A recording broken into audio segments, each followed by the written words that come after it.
everyone and welcome back to my channel. If you're new here, make sure to hit that subscribe button and be a part of my family. It would absolutely make my day. I'm not going to teach you grammar or vocabulary in this video. This is something that I've been wanting to do for a really long time now, and finally I think I'm ready to spill the beans.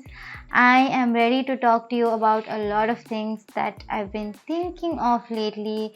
Not lately, in fact, for a really long time, and now is the right time to sit down and speak my mind. So let's just get into today's video.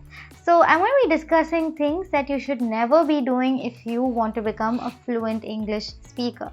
Number one, this is something that I've seen 95% people trying to do this, learning 50 new words every single day.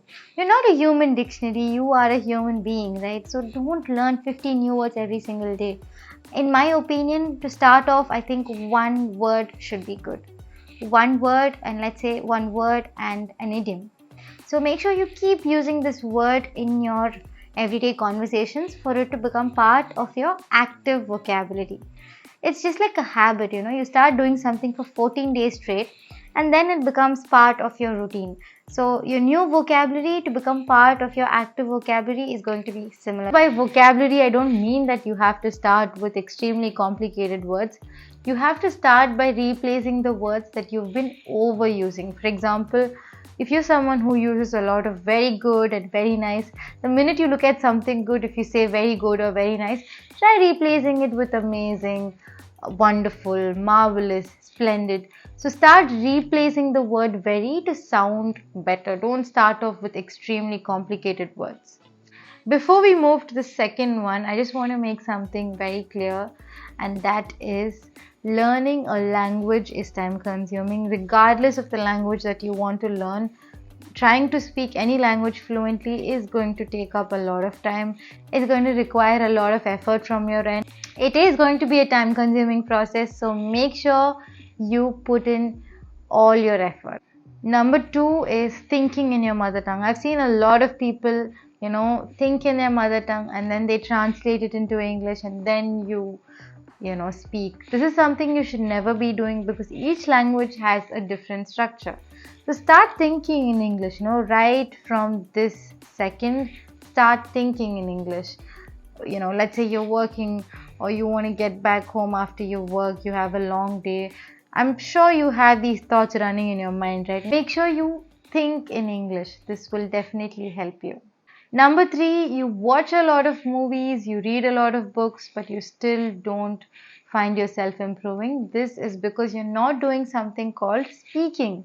I feel a lot of people make this mistake. So you watch movies, you read books, you listen, but you don't speak. Only when you start speaking, you will know the mistakes that you make and you'll know where exactly you need to work.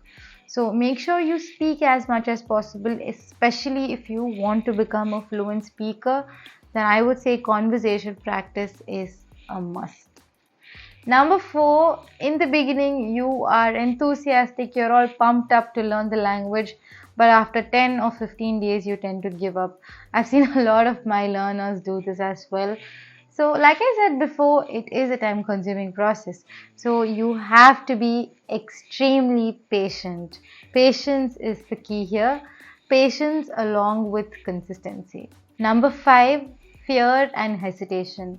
I'm sure it's easy for me to sit and talk to you like this, but I know in real life when you want to become a fluent speaker, but your fear is something that's stopping you from being one, I have something to tell you. It's okay to make mistakes, and trust me, there are days even I have my own share of doubts, and that's completely okay.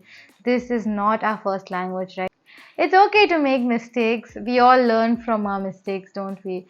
So make sure you speak as much as possible and learn from your mistakes. Of late, we have a lot of these speaking groups where you can go and have a conversation with a stranger. It's great. I mean, it's going to help you overcome your hesitation and fear for sure.